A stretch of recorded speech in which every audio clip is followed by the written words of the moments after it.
Welcome back, Jack Wadsworth, to the Computer History Museum. Marguerite, thank you. It's good to be back. It was so interesting for part one. We're going to continue your story, and my name is Marguerite Gong Hancock, here on behalf of the Exponential Center, and today is April 15th, 2019.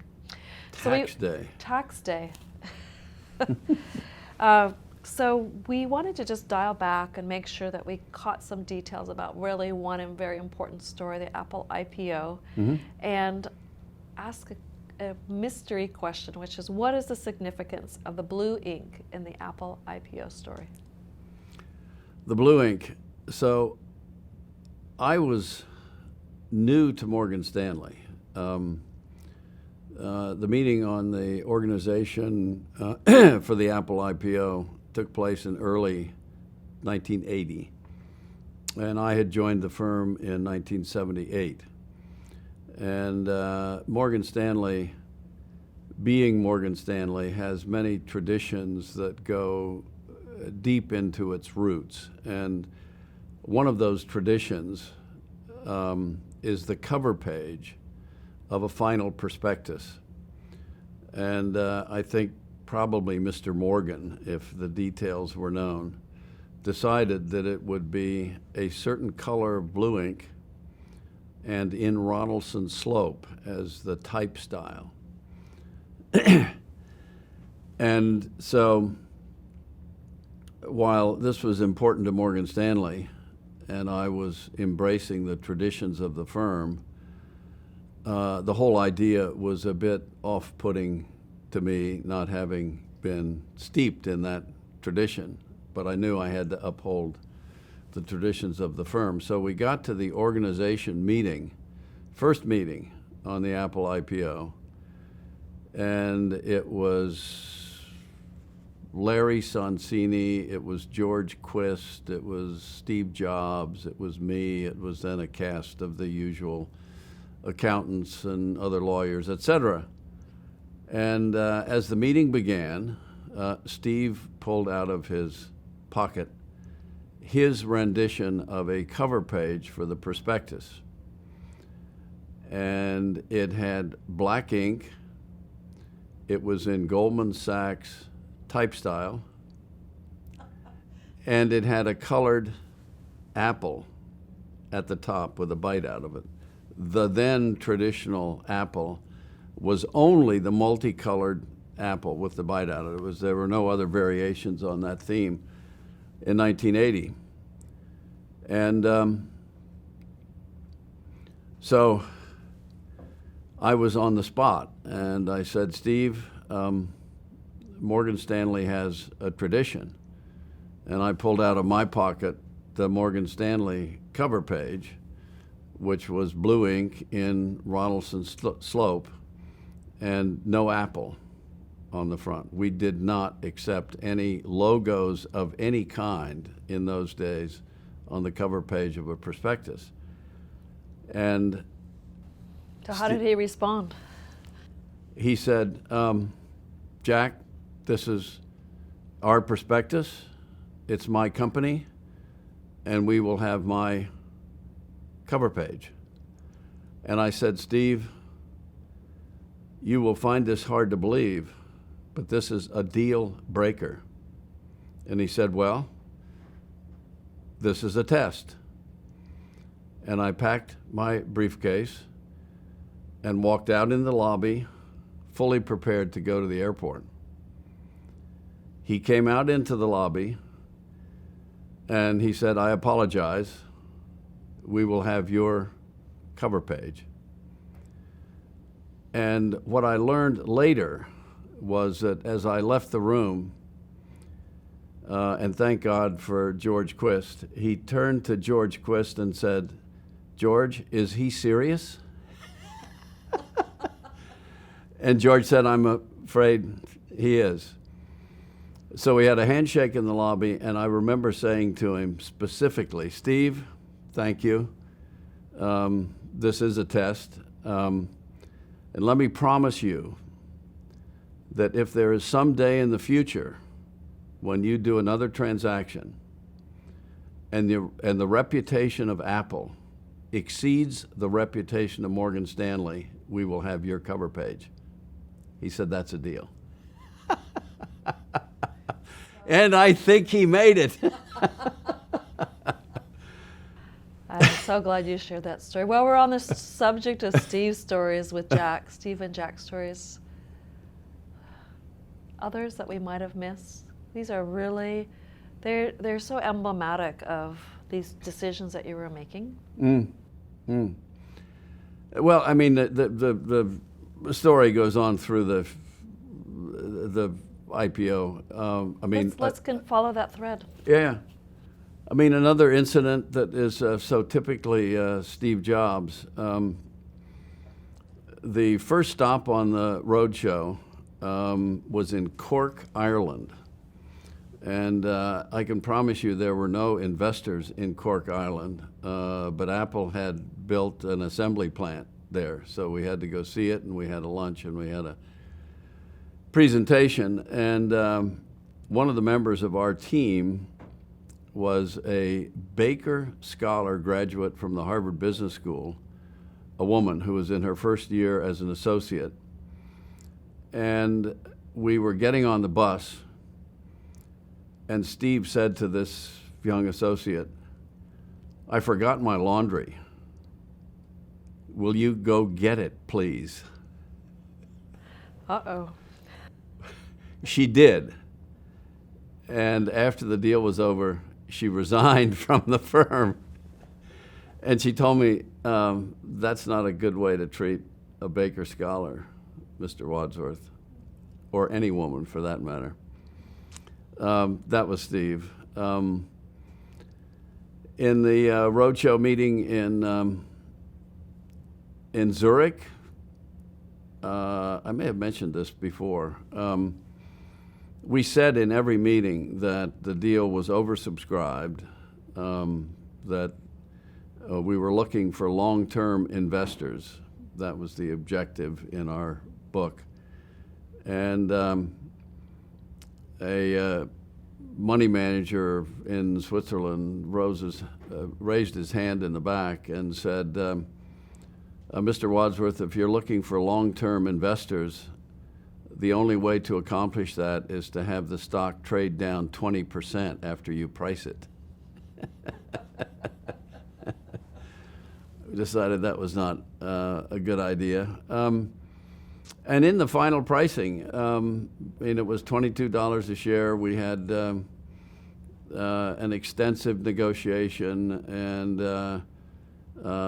there were possibilities that it would be lower, the usual back and forth about how good is the book and so on. And I remember saying over the telephone, we did it by conference call, and on the other end of the conference call in California, I was in New York, was Mike Markkula, Mike Scott, and Steve Jobs. And there was a moment of silence after I said $22 a share. And it's the only time that anybody on the company side of a deal said, "God bless you, Jack." And it was Mike Markkula. And who was Mike? Right. So that was the deal, and then came the closing dinner with lots of stories. And I think reflecting back on that moment in history for Apple, I mean, it was a small company, $115 million in sales. We had expectations that they would grow 20 to 30% in 1981. They delivered precisely what they promised, and in the 12 months following the deal, you could have bought the stock at 28 or 12, which is, fairly typical. I don't know if I told the Band in Boston story. No, you had that one. But at the closing dinner, we presented a certificate that said Band in Boston across it, giant-sized certificate. And every IPO has to be blessed by blue sky commissioners around the country, and you can't offer in that state until you get their blessing. And the blue sky commissioner in Massachusetts decided that the price range, which was 20 to 22, was too high and it was too risky for investors in Massachusetts. So he declined to clear the offering in Massachusetts. In the week after the offering, when the stock went to 28, the hue and cry in Boston, not public demonstrations, but articles in the Boston Globe. 1 week later, the Blue Sky Commissioner changed his mind, cleared the prospectus, permitted Massachusetts citizens to buy at 28 instead of 22. Classic. Classic. Turned out. Right. As you think back, just as we were thinking about Steve and your interactions with him, we've shared a lot of the kind of happier times. There were difficult conversations along the way and difficult decisions, challenging decisions. Any stories along those lines as you worked out how this was going to turn out? No, honestly, I mean, there were lots of complicated due diligence conversations, which is fairly typical for a young company, and lots of disclosure statements that were negotiated at length that were designed to say, don't buy the stock, it's very risky. I suppose one of the contentious issues along the way was a man named Charlie Findley, who owned the Oakland A's and had bought some stock from some employee at Apple privately, and wanted to have a big allocation in the IPO. And he didn't have an account at any of at H&Q or Morgan Stanley. And so the rules are, witness many experiences later on, it was not within the purview of our rules to allocate any stock to him. And he filed a lawsuit claiming that he was being mistreated for not getting an allocation in the IPO. What was the timing on that? That was between the filing and the pricing. So it was in the red herring period. And I think Steve was confused. We had a lot of arguments and discussions about it. Charlie Findley was a prominent guy, a friend of Steve's. And in the end, what we agreed to do was to print the entire lawsuit in an amended registration statement. Okay. And I would say that's, again, outside of the box, a first. I've never seen it done before. But it certainly shut up Charlie Findley. It embarrassed him, as we hoped it would. So this deal was not only a landmark for the company that it was and the people you were doing it and the way it grew, but you were thinking out of the box all along the way. And that was a precursor of things to come. Anything else we should talk about with Apple before we move on to Japan? Well, I would say that of great satisfaction to me was that Steve and Mike Scott and Arthur Rock and Peter Crisp, all the people who were sort of insiders to Apple, became close personal friends. I mean, there was a tremendous amount of respect going both ways that came out of that. And as a consequence, Steve became, a very good friend. And I lived with him through his dismissal, through the next episode. I tried to help him finance Next. He called me once in Hong Kong after I'd gone to Hong Kong and said, Jack, I've made an investment in this amazing company called Pixar. It's a software company, and I want Morgan Stanley to take it public. And I said, send me all the stuff, and he did. And I called him back a week later and said, this is not a software company, it's a movie company, and Morgan Stanley doesn't do movie companies, but I think you should call Sandy Robertson, which he did. There were many, in fact, Tim Cook said to a friend of mine about 6 months ago in a conversation about me, Jack Wadsworth is one of the few people who stayed with Steve after he was fired. That, to me, is a great compliment. So yeah, I mean, it's a long story and a good story until he finally fired me from the board of Pixar, and that's another story. I think we better hear that one too.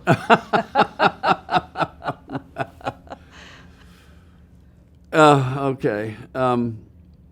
Well, when I retired from Morgan Stanley and left Hong Kong, I promised myself a number of things. One of which was that I would not go on the boards of any public companies, for a lot of obvious reasons. And I was back in San Francisco about a year, and he called me one day and said, I want you to go on the board of Pixar. And I said, no. And he said, no is unacceptable. We then had one of those walk-arounds, which he is famous for, over in Emeryville, around the Pixar building.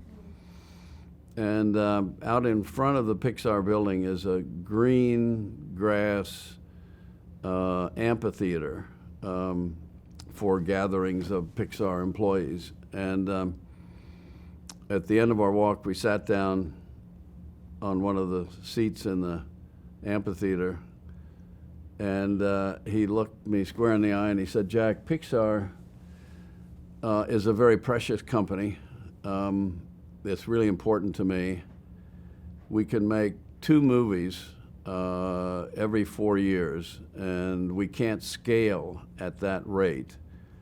And I don't want to buy a company, and I don't want to be bought.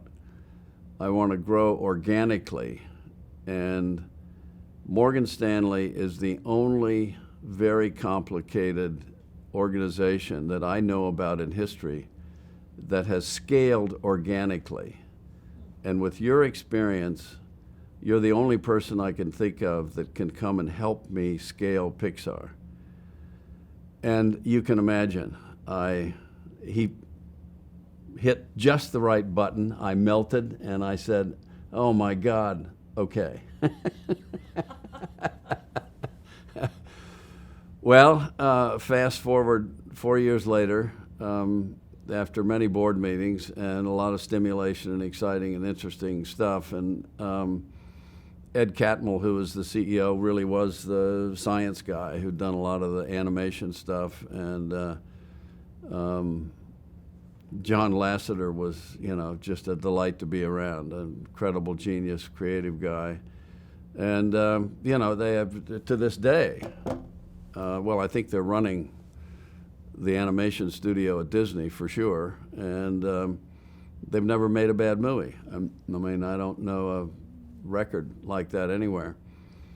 But an investment banker, you'd not be surprised to hear, I was on the compensation committee and the audit committee. And most boards, those are the 2 worst committees to be on. It didn't take very long for the SEC to mount an investigation after 1 quarter's earnings forecast, which was wrong. And forecasting movie company earnings is almost impossible and very complicated anyway. That was stressful. And then Apple was dinged for backdating stock options. And the state attorney general assumed that Pixar would be in the same category. And as chairman of the compensation committee, I had to hire my own lawyer to defend myself and the company.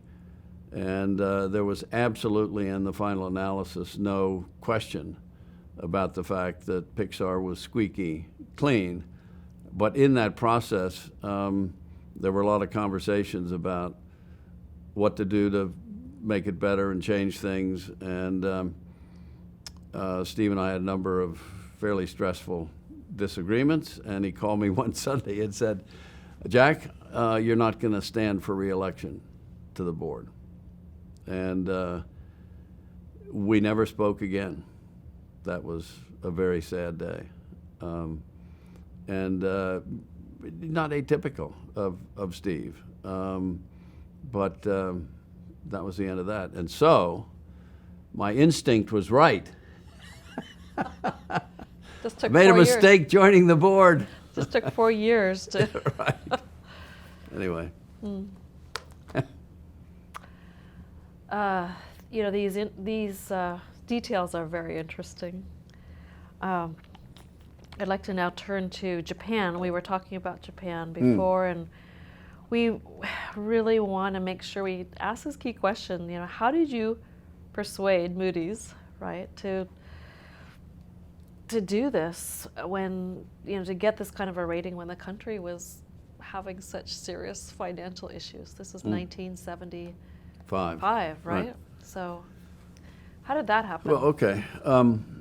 The oil shock in 1973 devastated the Japanese economy because of their need to import oil. And so in 1975, all the financial parameters were negative. They had, I think, $12 billion worth of foreign exchange reserves, about $25 billion of short-term debt in the euro markets through the banks, 30% inflation, and a serious balance of payments problem. And that's a classic, you know, profile for a country or a company that needs to raise money. So in comes the investment banker to try and figure out what to do. And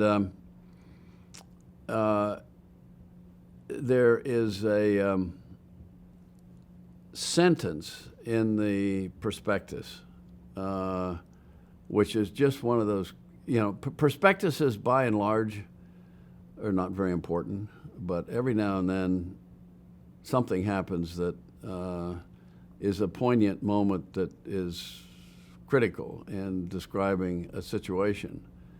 And in Japan, this was the case. And after I spent 4 weeks in Japan, and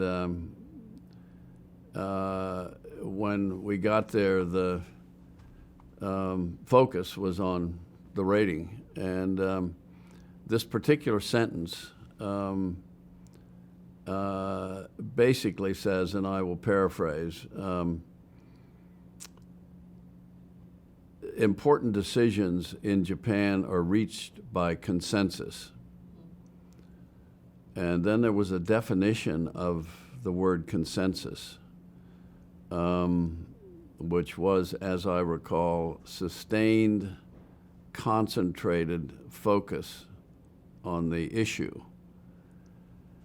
And then it said, in Japan, there is a consensus among the government and business that economic growth is the most important objective for the country. And then it went on to talk about the homogeneous population of Japan and how that consensus, if arrived at the top, could be executed by the country and the leadership. And I honestly believe that that concept at that time, which was then probably still is in many ways unique to Japan, you know, it's a strength and it's a weakness, was one of the important factors that led Moody's and Standard & Poor's to the conclusion that it was a good bet.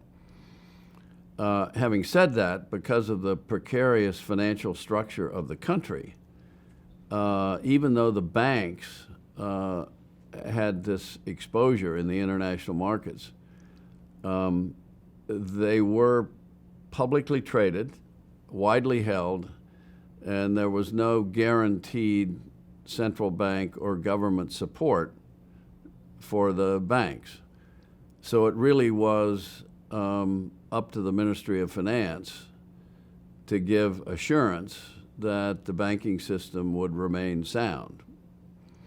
And so along with this consensus idea, the critical question was, would the Ministry of Finance ever let a Japanese bank fail?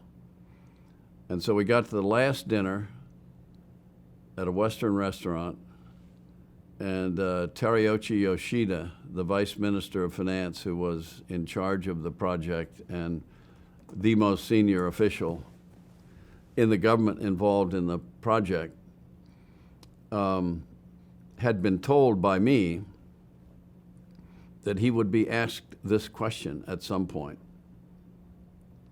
and he better have the right answer. And in the middle of dinner, Brent Harries, I can't believe that he actually went to Japan. He was the chief executive officer of Standard & Poor's. And a kind of boisterous New Yorker, but smart. And he said, so, Vice Minister Yoshida, will the Ministry of Finance ever let a Japanese bank fail? And Yoshida-san put his knife down and his fork down, and he crossed his hands, and he looked at Brent Harries, and he said, no. And at that point, Brent Harries had a little piece of paper he was taking notes on. He wrote down the name of the restaurant, the location, the date, the names of everybody at the table. That was it. That was it. That kind of assurance sets it apart, doesn't it? Right. Great. Right. So as we're looking at Japan, this led to all this work. Can you give us kind of an overview about what you built in Japan? You had this kind of, once you started it, the gates opened. You grew rapidly. Can you just give us a summary of what you did there in Japan? Well, first of all, from 1975 to 1987, when I went to Japan to start Morgan Stanley's business in Asia, Japan, had delivered on those promises. I mean, as I look back on it, that's an amazing moment in many ways for Japan because they delivered. And the reason they delivered is that it was an era that played to Japan's greatest strengths. MITI would chart the future needs for industry, and the Ministry of Finance would tell the banks what to finance. There was essentially no equity market or bond market, so it was all kind of a closed circle of a consensus among government and business what was right. And they chose steel and autos and things that could be made in mass production, and it led to an incredible period of economic growth for Japan, and in many ways domination in the world markets in the products that they chose. So there was book after book written in the 80s about Japan as a zero-sum game. They're going to take over the world. And Japan Inc., right? Japan Inc. No, and it was Japan Inc. So, when I got to Japan in 1987, the 15 largest banks dominated the financing market because there was no bond market. And Nomura, Daiwa, Yamaichi, and Nikko had 60% of the volume on the Tokyo Stock Exchange.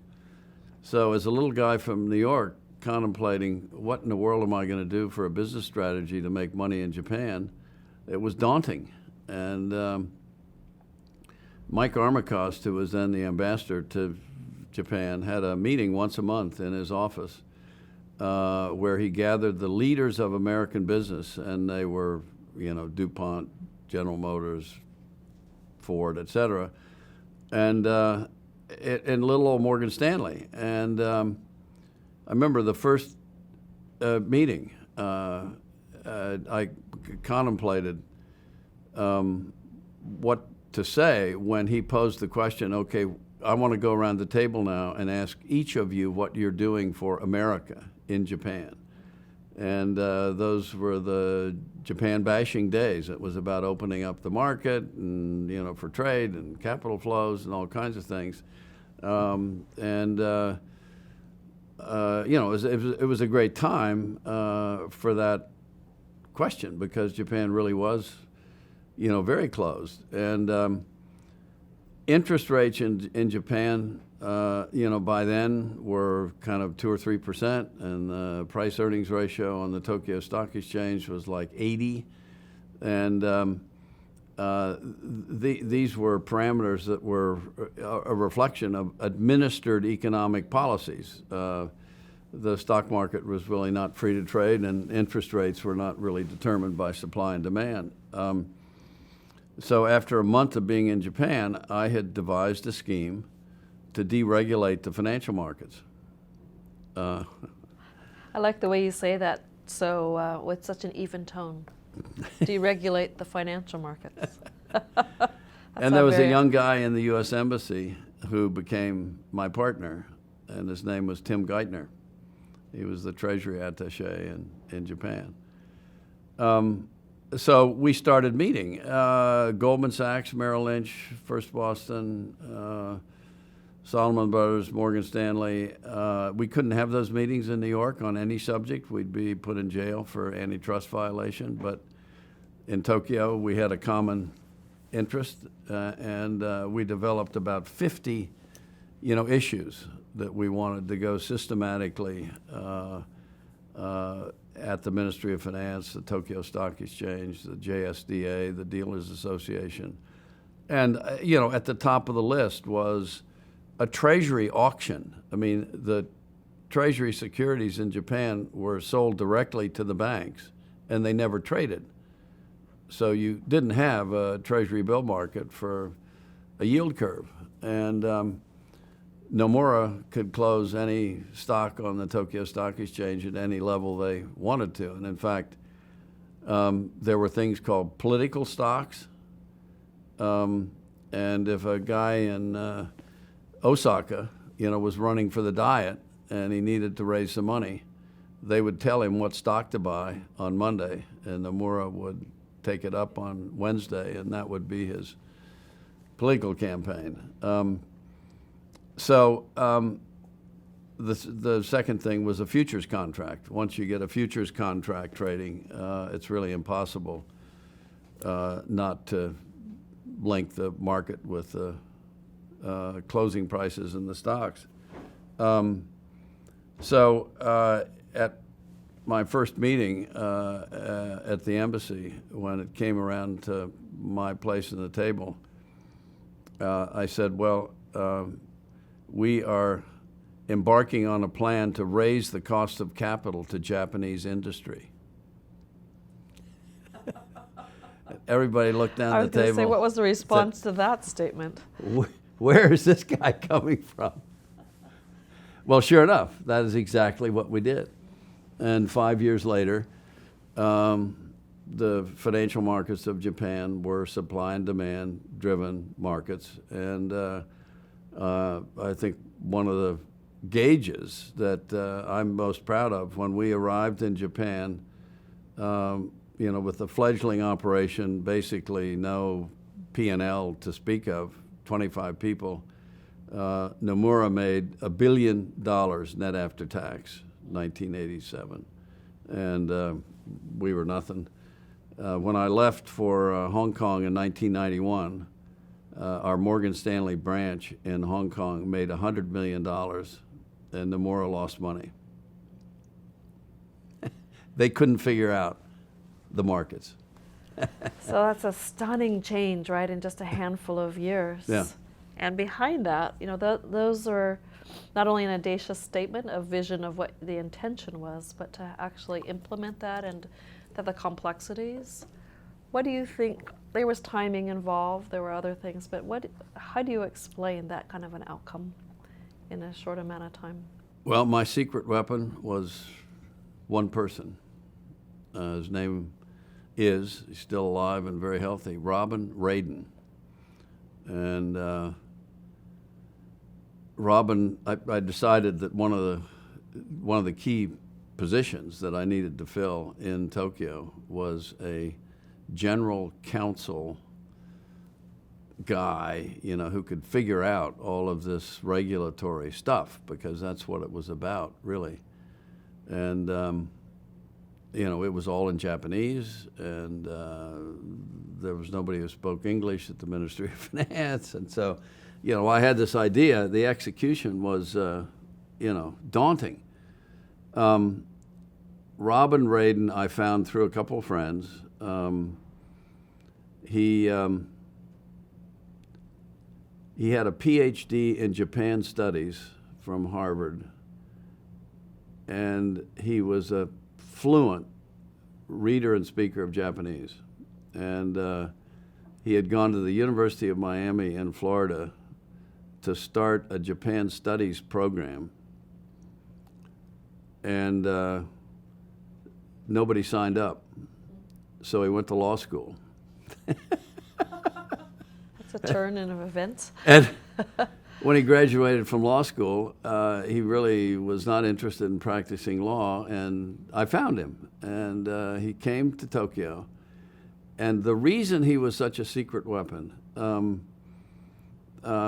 Ministry of Finance were frightened to death of him because he spoke Japanese, so they couldn't speak behind our backs when we went in to talk.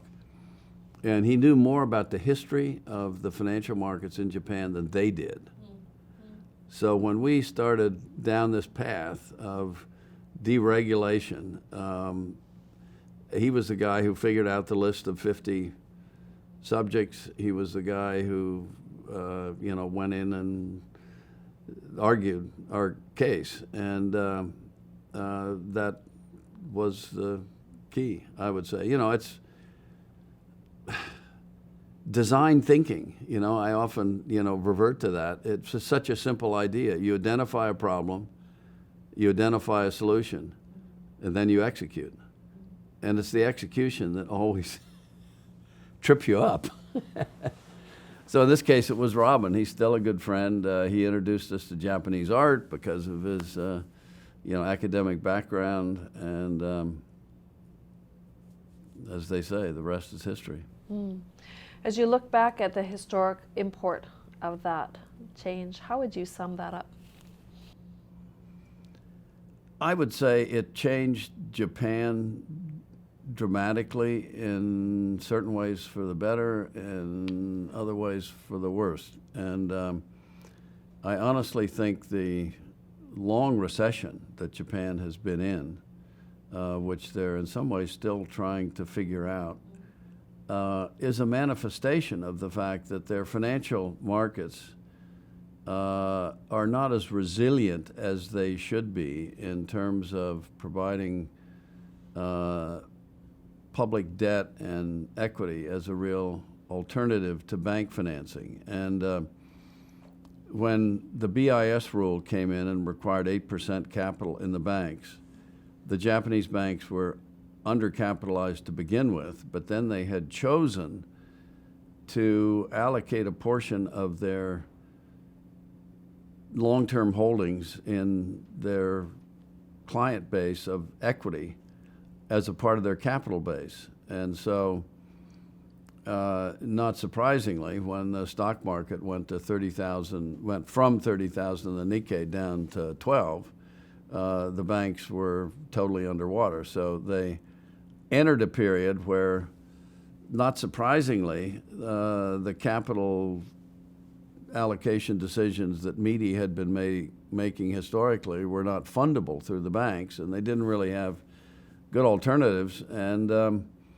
I think the investment that needed to continue to be made in the Japanese economy really suffered because of that. And they're still trying to figure it out. And you combine that with the fact that the Japanese education system and maybe the DNA has created a society that is risk averse. So it doesn't have the overlay that we have and the Chinese have to depend upon entrepreneurial new company, creation to fill the gap that is created by the big companies who are always shedding employment. I mean, it's as predictable as night and day. And there are signs that Japan is kind of struggling out of this, but it's still not a place. I mean, I looked for ways to employ venture capital ideas in Japan, and I've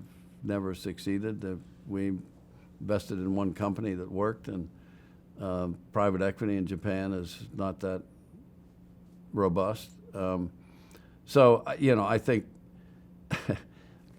I sort of hate to say it, but I mean, I think their industrial policy economic model worked for them. And when the markets took over, they never quite figured out Plan B.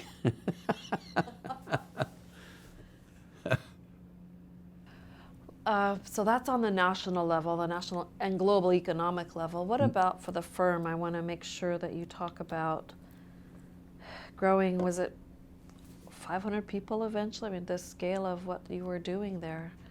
So it's not a small portion of growing Morgan Stanley. Well, today, I mean, it's a couple of thousand, and it's a joint venture with Mitsubishi Bank.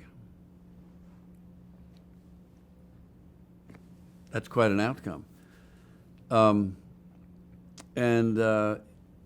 it's not a surprising outcome, but the moment that caused the outcome was pretty scary. Terry Porte, who succeeded me as president of Morgan Stanley Japan, and I cooked up a plan for a joint venture with several small Japanese securities companies, prominent ones, but small ones. And the firm turned down the recommendation for a lot of complicated reasons. This was the late 90s when I was in Hong Kong. And the simple reason for that recommendation was that Japan, I mean, it never became a global financial center. And for all the reasons that we tried to fix, some of which we didn't fix, it never had the attributes of a global equity market where, a Sony or a Toyota would do $1 billion stock issue and it would be distributed in the world markets, as is the case in New York. And one of the reasons that is the case, I believe, is that the global financial industry has never gotten totally comfortable with the price formation mechanism in Tokyo. Even after we did what we did, to free up the market and create more supply and demand, the government would, from time to time, intervene in the stock market. I mean, in the 90s, when the Japanese banks were not meeting the BIS rule, everybody knew that if the Nikkei was at 20,000, they would be okay. If it was below 20,000, they wouldn't make it. And so they literally, had a policy called PKO. And, it was in English. And PKO stands for Price Keeping Operation. So when the Nikkei would look like it was going below 20,000, pension funds, blah, blah, blah, everybody would, buy stock. So it just never was trusted. So the part of the business model that we were missing, which in our view required a joint venture, was the domestic market. The domestic market in Japan is a pretty big market. And even with only one securities firm left, really, Nomura has a pretty good business dominating the domestic securities market. And without a Japanese name on the door, without the threat of being able to go up against Nomura, no Japanese company would ever pick us to be the book runner of a local Japanese equity offering. Then came 2008, and the shotgun marriage of Morgan Stanley and Mitsubishi created the joint venture. And they put $9 billion into the equity of Morgan Stanley, which, is in the book, Too Big to Fail, famous chapter. As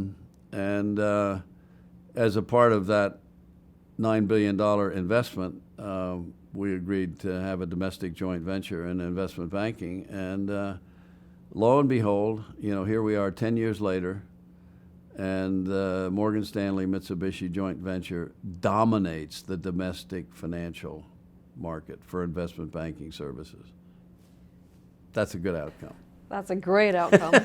That's a spectacular outcome.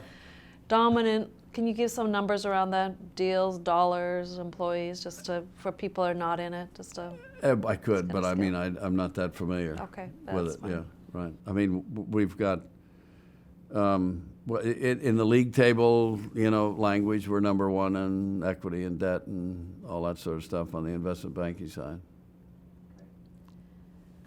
So, from that arc of a story of that was remarkable. And then, let me just say, oh, please. There's an employee in the Morgan Stanley investment banking division who we hired when I was there from Mitsubishi Bank, and he rose to managing director, very successful guy. And when the negotiation began intensely around the details of the Mitsubishi investment into Morgan Stanley, I mean, it was the fall of 2008, and the world was coming apart. And they'd committed to do the deal at 20, and Morgan Stanley stock was trading at 6, and it closed. Yeah. And one of the keys again to that execution was this man, who Mitsubishi Bank trusted. And I also think that the reputation that we created for the firm in Japan, ingenuity, integrity, smart and tough, was one of the things that played very importantly in the minds of the leadership of the Mitsubishi Bank to make that investment. I mean, it wasn't just an accident. Morgan Stanley was not, just a New York enterprise. We had a footprint in Japan, and that I'm pretty proud of, because who knows what would have happened if that were not the case. I'd like to explore a little, just before we leave Japan, this specific connection. We raised it a little bit by referring to Japan Inc., but the connection between these evolving capital markets and deregulation with specifically Japan's efforts for innovation and entrepreneurship. It had had this incredible formation of a lot of companies right after World War II, which were significant and big players, and yet there was this dearth, despite a lot of government efforts from METI and a lot of other people, academics and investors, to really have meaningful entrepreneurship. And in a sense, even with the semiconductor industry and others that came and went, how do you explain Japan's sort of missing of these successive waves of innovation and entrepreneurship? And do you have, well, let's start there. Well, if you think about, I mean, Japan is not devoid of entrepreneurship and innovation, for sure. But if you think of the companies that really demonstrate that kind of capability, they tend to be the Toyotas, the Sonys, the Hondas, the Kyoseras, and these are companies that by virtue of their leadership, I would say, had the courage to expose themselves to global competition.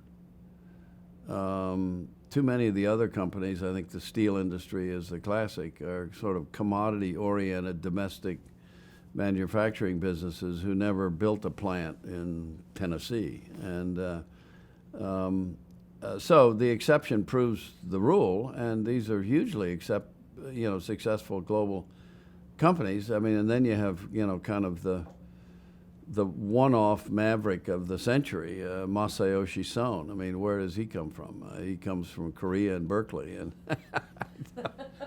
I don't know. He's just sort of floating out there in the world with a address in Moto Azabu. So, but I think it is that domestic kind of character of the country, the inward focus, the language. I mean, everybody in Japan learns English, but they never speak it, and they don't travel much. And I mean, we had a Japanese ski instructor at Whistler once who was just a delightful, marvelous guy, and he said, I'm the only ski bum you'll ever meet from Japan. I mean, anecdotes are worth what they are, but when I was first in Japan, I had this mistaken idea that venture capital entrepreneurship might be a shoe in the door for Morgan Stanley in the equity market. And there was a venture capital firm called JAFCO, which is the Nomura, kind of captive venture firm. And I got the firm to put $1 million in one of their funds, and got Frank Caulfield, of all people, to join me on the board of advisors of JAFCO. And we went to the first advisory board meeting, and they have very good returns. I mean, 30-40% returns in their portfolio, and it became very apparent that those returns were arising from finding second-generation small private companies that they could invest in and then take public. And they'd invest at 12 times earnings and go public at 48. And at the end of the first meeting, Frank and I, the guy who was running it was named Imahara. I can just still see his face. Imahara-san, what do you think about startups? And he literally said, so what is a startup? Sorry. That's pejorative. But I mean, it was kind of like that. I mean, they just didn't recognize that was part of the world.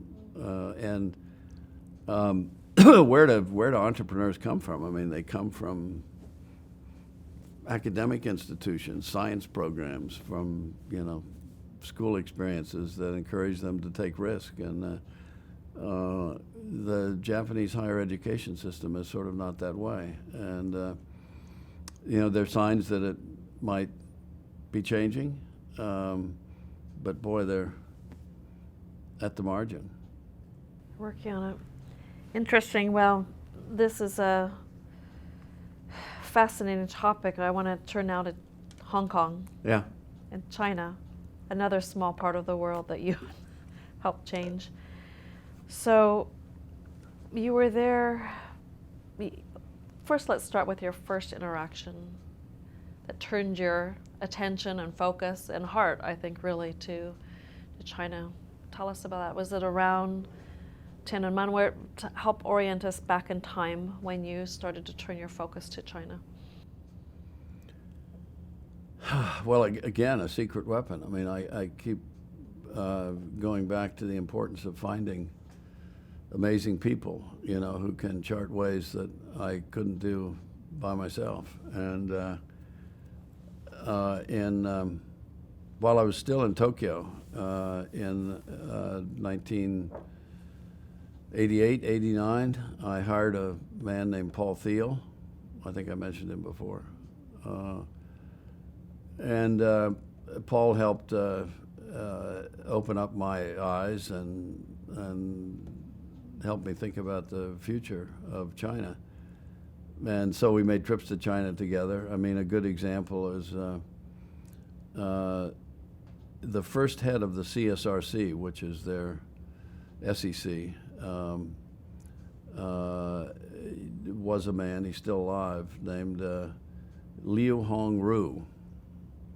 And Liu Hongru was a Russian-trained engineer who spoke Russian and Chinese, no English.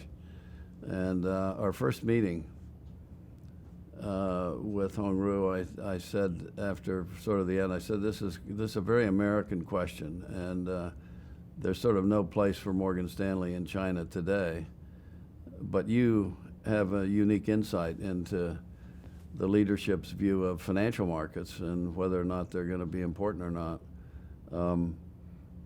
When do you think that Morgan Stanley could open an office in China and make money?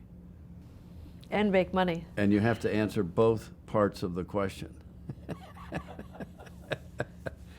And without hesitating, he said 5 years. And the day we got our license to start CICC was 5 years later. I've reminded him of that often. But so even then, I mean, if you had the insights that were available through somebody like Paul Thiel, I mean, I would never have been able to find Liu Hongru. I mean, who the hell is this guy? Paul, I think I mentioned before, had taught finance in the People's Construction Bank Business School. And I mean, how many people on earth even know there is such a thing, right? So he had these insights through the students and through what was sort of going on at the margin on financial market thought. And that together with, the famous Deng Xiaoping trip in 1992 kind of put it all together for me that this is a place that's really going to change. And what did you envision at that point? I mean, this was so early. What did you see the path that you were going to explore, or was this a case of, as one of the Chinese aphorisms is, crossing the river by feeling the stones? Was this a? I wrote it in the 1991 business plan for Morgan Stanley Asia. I said we can get every country in Asia right, but if we get China wrong, we will fail. That was the first sentence. And one of the things that had been instructive about Tokyo, bizarrely enough, and it's funny how these things sort of stay with you. We were one of the first 6 firms that were given a license to have 100% owned business on the Tokyo Stock Exchange. And because we're among the first 6, we got the best people, the best clients, the best everything. We were quick and we were first and we had good ideas and we really made a mark and we made money more quickly than anybody else in Japan. By the time the 22nd license came, it was too late, I mean, it was over.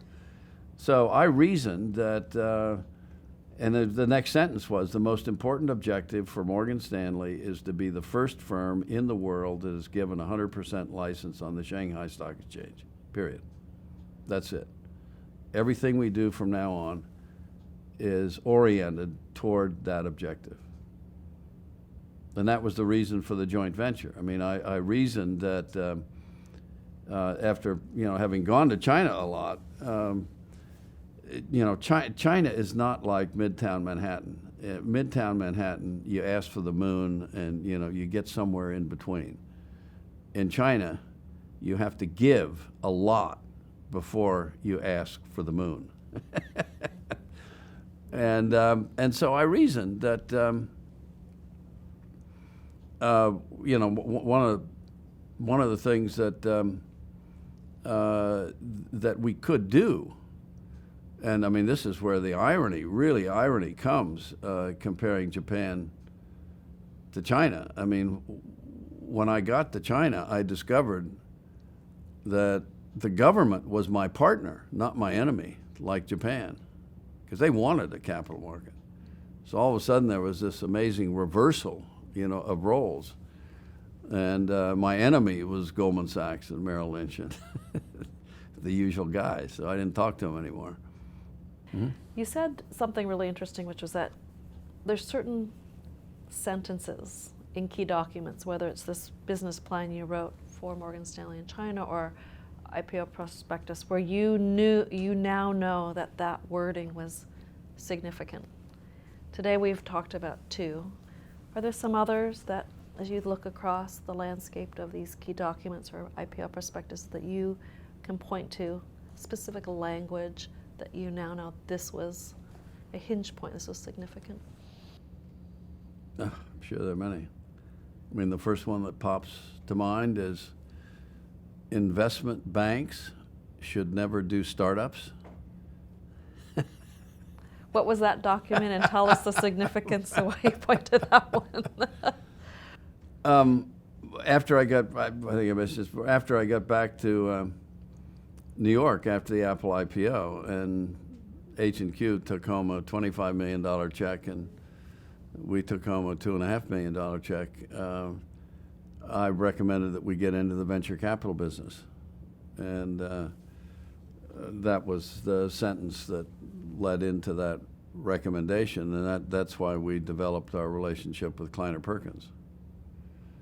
If you're not going to do startups, but you recognize that is the most important source of new investment opportunities, you better find out a way to get into that game if you're not going to do it yourself.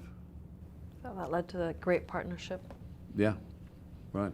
Any others that jump to mind? This is a challenge, but it seemed to be that was such a key insight that you pointed to. I wanted to see if others come. It's a hard way to think about that. I mean, another one that became very important for me in sort of developing the culture of Morgan Stanley in Asia, never confuse principle with judgment. So there's a whole, let's unpack that for a minute. Well, that's very powerful. Yeah. The way I used to get into that was through Mr. Morgan's testimony before the Senate in 1933. I mean, everybody knows first-class business in a first-class way. But the more important thing he said was, and of course what the Senate was trying to do was regulate Wall Street so that they would focus on maintaining their reputation, right? And his assertion was that's a stupid idea. You can't cause people to protect their reputation. That's their business. You can write regulations that make things against the law, but that's not one. And so he said, seeing the future is difficult. So we've all made mistakes in trying to plan for the future. But if I may speak for the firm that I am proud to be the general partner of, our mistakes have been mistakes of judgment, not mistakes of principle. That really resonates. And the way I used that was to say, look, you kids are starting off in this business, and you'll learn to take risk, and you'll make mistakes. But just be sure that you don't confuse principle and judgment, because if you try and bat 100% on judgment, you'll never make a decision. Be prepared to make mistakes. But principle is 100%, not 99. You make a mistake there, you're dead.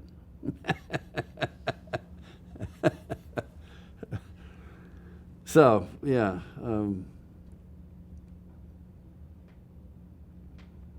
That's an important one. Lots of learning lessons, I can give that one some thought and get back to you. But, yeah.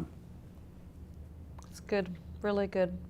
The other topic that you mentioned you mentioned several times today, which we haven't had a chance to pursue, and again, you can give this more thought, but while it's fresh, maybe we can just tee it up a little, is this importance of choosing good people, that you were able to select people, build a way to enable them to really and empower them to make, to help you build. Can you say more about that? You mentioned a few today, but what's your sort of philosophy or approach about these people and empowering them? So Jack's leadership lessons as a mentor, as a manager? Well, the first thing is sheer brilliance and knowledge. And knowledge in depth, to me is key. And that applies obviously a lot more to people with some experience than somebody straight out of school.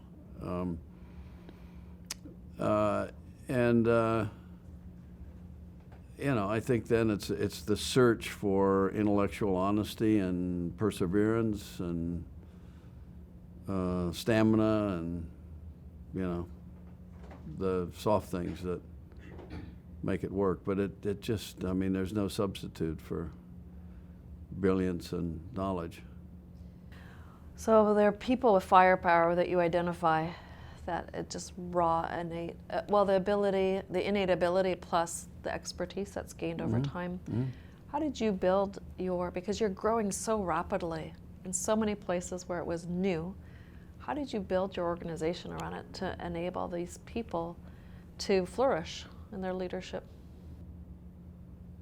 Well, you almost have to go, place by place. Another example is the guy I found to head Korea for Morgan Stanley. I used to say, I've never met an honest person in the securities industry in Korea, and then I finally met one. It took me 5 years to hire him. He was one of these rare guys who was, had a PhD from Vanderbilt, had taught economics at the University of Wisconsin, had gone back and was running kind of a rust bucket family-owned securities firm. And the first time I offered him a job at Morgan Stanley, he said, "Jack, that's not a real job. I'm running a business. And what you want me to do is chase 3 convertible bonds each year. That's not a business." So we finally opened up a branch, we got a license, we started hiring traders, we got distribution, and I went back to him, and he said, "Okay, I'm ready." You were ready. You'd found the right person and needed to have the situation. Interesting. But he obviously had those attributes of knowledge and intelligence, but he also, literally, this is a really big problem in Japan and Korea. He understood supply and demand. He understood how markets worked. And that is so critical. If you think they're going to be administered, you get killed because you're looking at the wrong stuff. So let's jump in with the CICC story. It's a big one, and it's so important for so many reasons. As we begin, do you want to just frame what the significance of, from your point of view, of CICC for China, for all the rest of the players that we're talking, before we get into the chronology of how it happened? Mm-hmm. Okay, well, the original idea was to position Morgan Stanley to lay claim to the first seat on the Shanghai Stock Exchange, owned 100% by a foreign firm. And obviously that was a dream that would have been a hollow dream were there not a serious capital market. And the presumption was that China as an economy, as a society, as a dream itself, was with the vision of Deng Xiaoping and those around his inner circle, going to be a dream that was going to be realized on the back of a market economy. And that was a big new idea.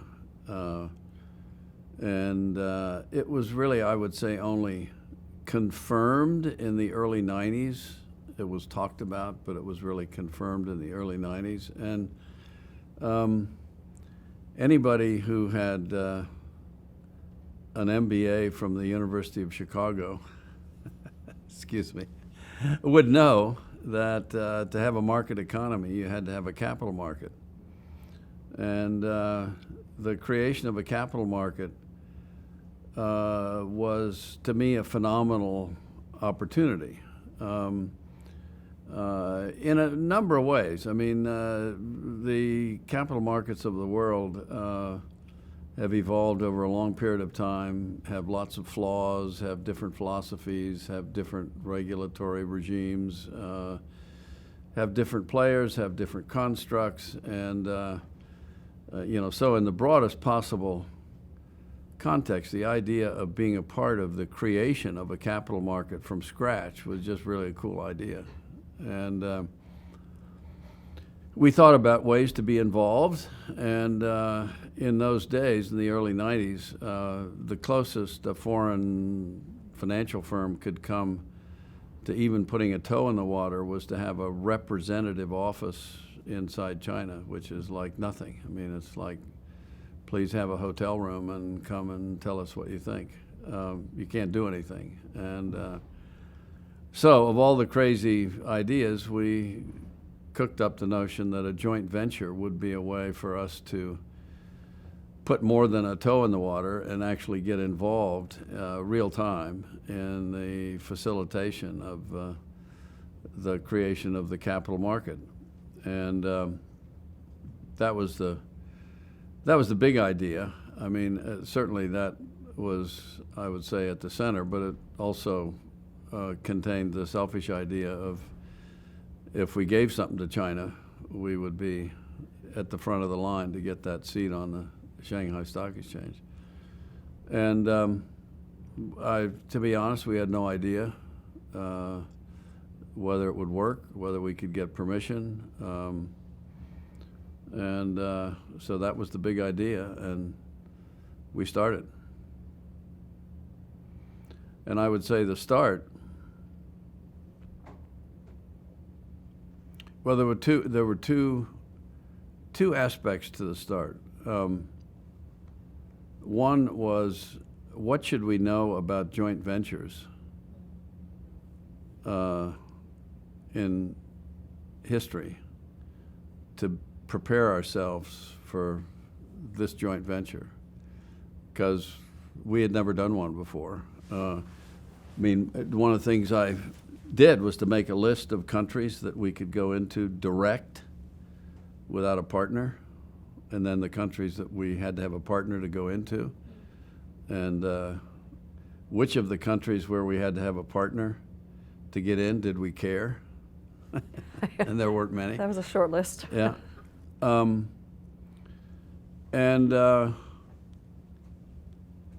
We actually asked McKinsey to give us from their files some information on historical joint ventures and some ideas about which ones had worked and which ones didn't. In the end, we did most of the work ourselves. If you remember particularly the 80s in the global financial markets, when there was, the Eurobond market got invented in the 60s and 70s because of all things, the Interest Equalization Tax. I bet there are not many people even remember what that was. the United States of America was having a balance of payments problem, believe it or not, and it was outflows of capital that were causing pressure on the dollar and on the economy. And so somebody in Washington wisely cooked up something called the Interest Equalization Tax, and it meant that if you shipped money offshore, you had to pay a tax. But if you raised money offshore to invest offshore, you didn't have to pay the tax. And so some smart guy in Europe named Minos Zambonakis invented the offshore Cayman Islands blah blah blah subsidiary to issue bonds in the euro market guaranteed by General Motors and blah blah blah blah. So this huge market came out of nowhere. I didn't realize that was the genesis of that. Yeah. That was the euro market. And in fact, I can remember as we first started selling those bonds in the international market, being asked by some naive money manager what was the exchange rate between the euro dollar and the U.S. dollar. Well, it's kind of zero.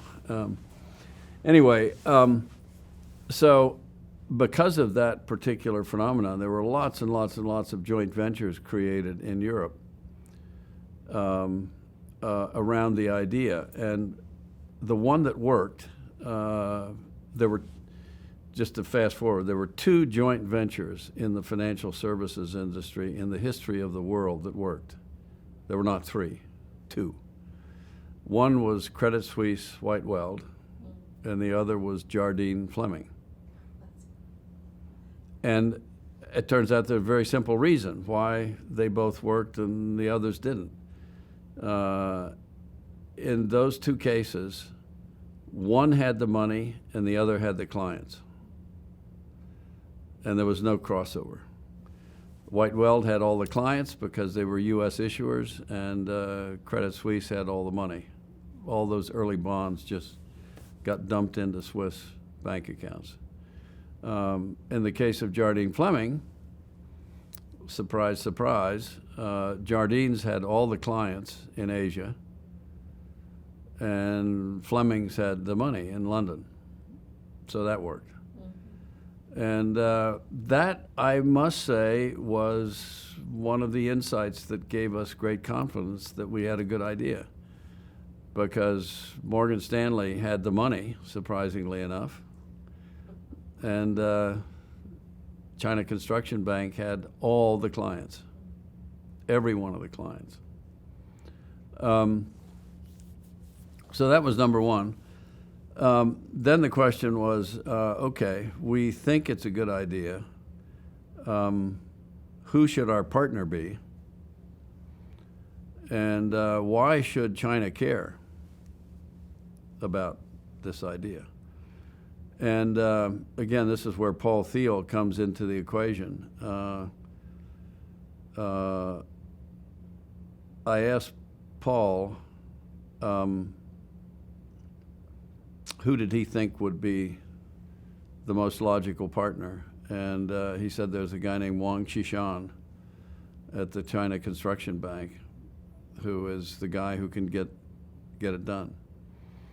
And there again, I mean, Paul had been in China for 4 years with the U.S. Embassy, and he had insights that nobody else outside China had. And he'd gotten to know Qishan and his inner circle and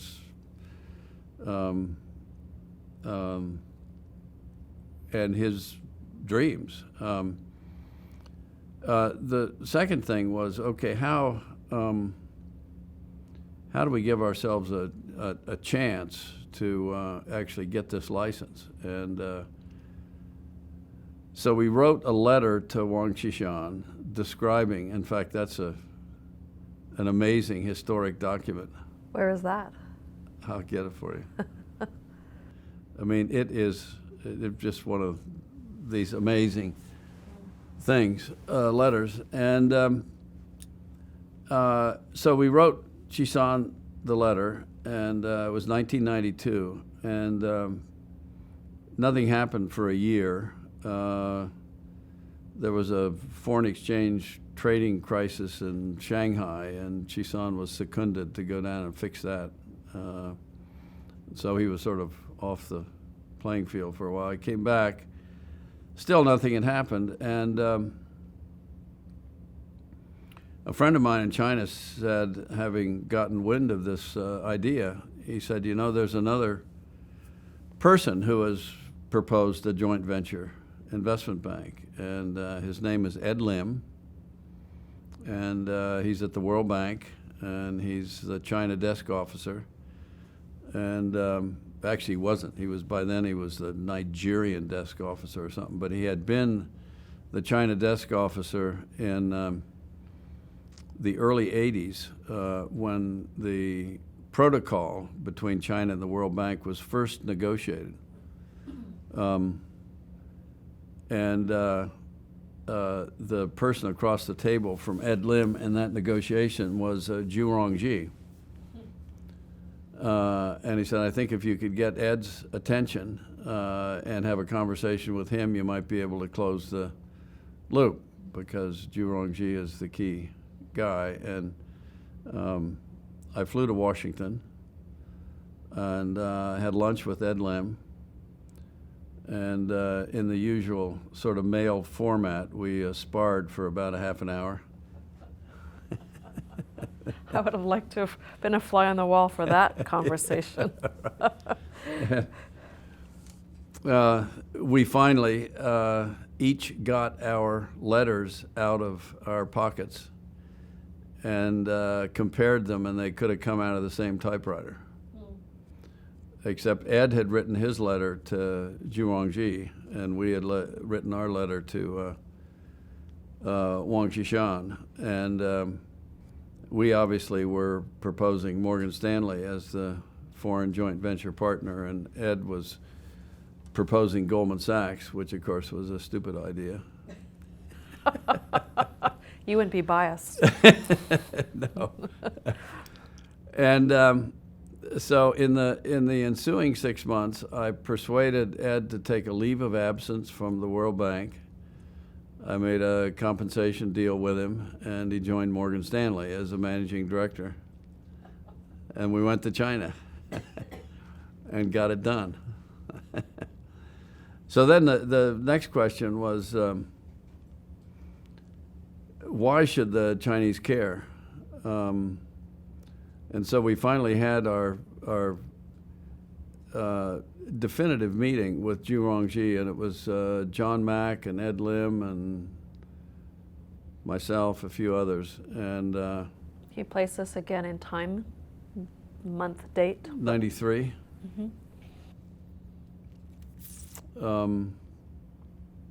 Late 93, early 94. And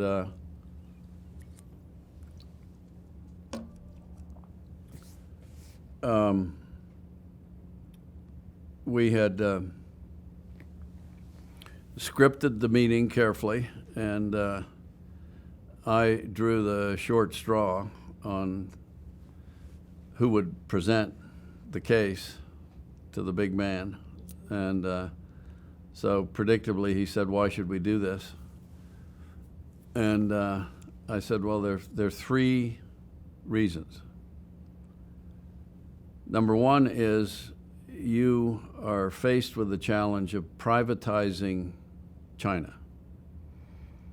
And privatizing is a complicated undertaking that requires restructuring of state-owned companies.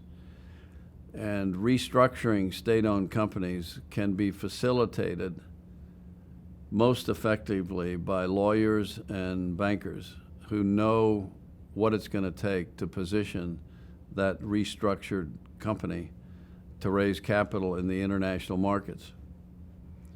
And from personal experience, I can promise you that the Chinese government is not going to hire Morgan Stanley or Goldman Sachs to do that job. First of all, we expect to be paid fees, and secondly, it would require bringing us into the inner circle of Chinese state secrets. But I think you would hire a joint venture if it had the expertise that these foreign firms had, and we would be prepared to train a cadre of investment bankers who in due course could perform that function. The second reason is that eventually those restructured firms will have to participate in the creation of offering documents that will be used in the international markets to sell the shares. And that is something that China has no idea how to do. And this joint venture could perform the same function. And thirdly, right now there is inward flowing capital at the rate of, I think it was then about $20 or $30 billion a year. I mean, it rose to $100 billion not too long after that. But that money is 100% coming from industrial companies who want to build plants and overseas Chinese who want to build real estate. And I can promise you that while they may not get it, their expectation of a return is probably north of 40%. And if China is positioned to sell stocks and bonds into the international market, that cost of capital would be more like 12%. And you're going to need a lot of capital, and this is a way to lower your cost of capital. And Zhu Rongji, I mean, obviously this is going through translation, got a little smirk on his face, and he said, "I like the third one the best." Exactly. You know, I thought about it afterwards. There are probably a very short list of people on Earth who would even have understood the idea of lowering the cost of capital. He was a great man. I mean, he was such a visionary, and he had such courage. And that was it. He said, okay. And we then spent... Literally? In the meeting? Literally, he said, okay, in the meeting? Yeah, and he said, you know, this is very complicated. And he said the reason it's complicated is that we have no investment banking regulations. And furthermore, because this is, you know, as important as it is, each member of the state council will have to sign off. This is not me and some of my buddies. This is the state council has to sign off, which they ultimately did, obviously. But there was a long period of time where the state council was, I mean, we're not there, but I mean, it was quite clear that there were factions, conservative and liberal, who were on different sides of the question. But you know, Zhu Rongji got it done. So that's the story. And we got the license, I don't know, in late '94, and opened the door. So these people that you mentioned were so key because there was no precedent. There weren't institutional guidelines or things that were there. So those personal relationships that you had were so key, the conversations. You mentioned Wong, who was your partner or counterpart there. Can you say more about that relationship, how that unfolded?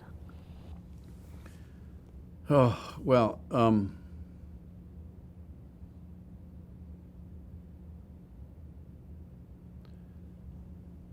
yeah, Chisan, I mean, he's so well known now, and there is so much written about him that, you know, it's hard to respond to that question without being influenced by sort of what he became as opposed to what he was. I would say from the very first series of encounters, it was quite obvious that he was a student of the West. He didn't speak, still doesn't speak English, but you know, he used to tell me stories about Alexis de Tocqueville. He'd read it, you know, Democracy in America. He read it, and you know, he also spent the Cultural Revolution in the rice fields. I mean, he was up in Manchuria, and you know, product of that generation is a survivor's a tough guy, and you know, he was clearly that. Also, a man of few words and quite decisive and straight as an arrow. I mean, I have to say that given all the perception of graft in China, and I mean, if there was ever an opportunity for somebody to ask for some money under the table, that license would have been a classic opportunity. There was never a whisper. I mean, never even. And it took us 6 months to negotiate the actual final joint venture contract, and I spent months on just the paragraph on indemnity. What was that issue there? Well, they indemnify us, we indemnify them, you know, against misbehavior. Yeah, and Chisan said, we don't do that. And I said, well, we don't do deals without it. So this is what you call a deal breaker. So it took a long time, and there were issues, you know, like that. I mean, I remember in the middle of that process, I said, you know,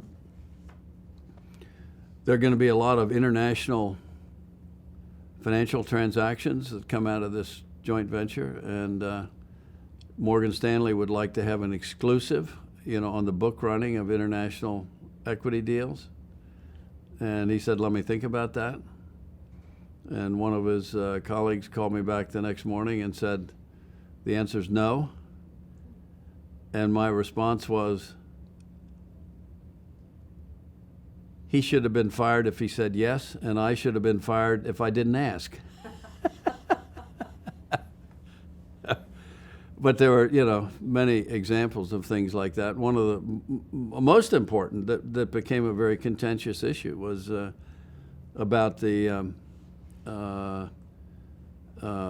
approval of secundees. Obviously, the construction bank was going to secund some people, and so were we. And that, along with compensation, were probably the two most difficult things in the early days of CICC, because we were like ships in the night. I mean, as soon as we got the license, and you don't need to see this document to know what it said. I took the business plan that we had done, forecasting the revenues and profits for the first 5 years, and obviously, compensation is the biggest nut in any, you know, startup service firm, and so the question was, how do you calculate, how do you justify these forecasts for compensation? And there is an organization that produces comparables for investment banking compensation worldwide. It's called McLagan, and so I took up a McLagan report. And then I took up a piece of paper that had the worldwide compensation of managing directors at Morgan Stanley, salary and bonus. And that was the last page in the book. And when we got there, I thought Chisan was going to choke.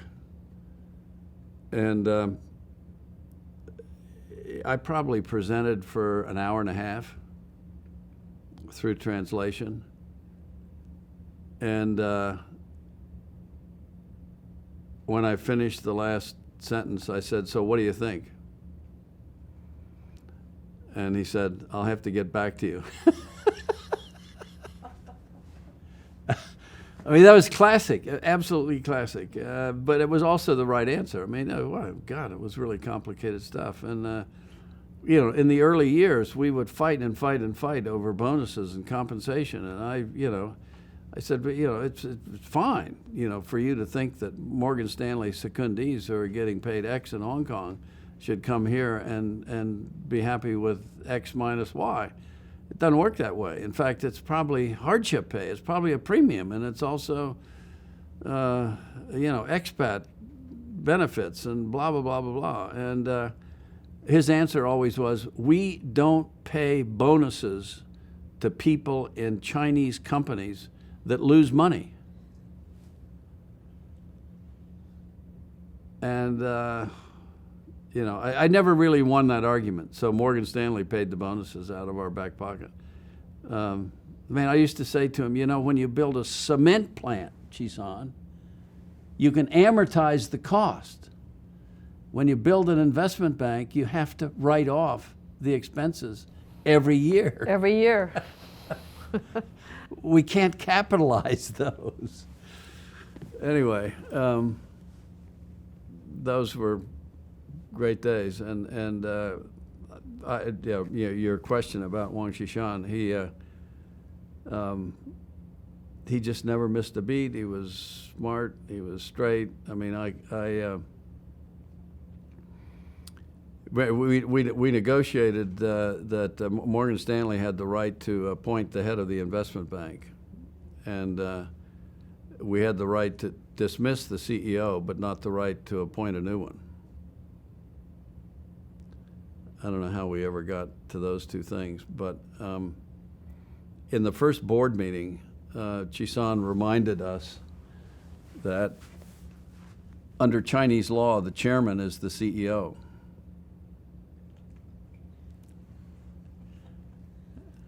And I should have looked that up before, but it's true. It's true. And so, you know, from then on, it became clear that on issues that he cared about, he was in charge. And you were okay with that? I had no choice. I fired one CEO, and he gulped, but he wouldn't let me appoint a successor. So we played by the rules. This structure that you set up, can you just say a little bit about the amount of capital and the lines of business and everything? Those, just for the record here. Well, the capital was a stab in the dark because we didn't know. And how did you decide on that? Was it 100 million? 100 million. Yeah. How did you decide for that? It could have been less, certainly, and it possibly could have been more. One day I just said it's 100 million. I mean, really, that's it. You know, obviously the initial capital was about having money to spend while you were losing money, and I felt that was an adequate cushion. We weren't going to spend that much money the first couple of years, but it was unclear how long it would take to actually make money. So, you know, 50 million felt like kind of the most we'd have to spend to get to break even, and that was a cushion. The original structure was 50% Morgan Stanley, 50% the construction bank. And Chisan wouldn't accept that, and I don't blame him. I mean, he suggested, why don't we bring in Goldman Sachs and Merrill Lynch? I said, that's not a good idea. So, you know, back and forth, we came up with GIC and Ming Lee. And, you know, they turned out to be really good choices. I mean, Ming Lee was a highly respected Chinese entrepreneurial real estate firm. And the founder, old man,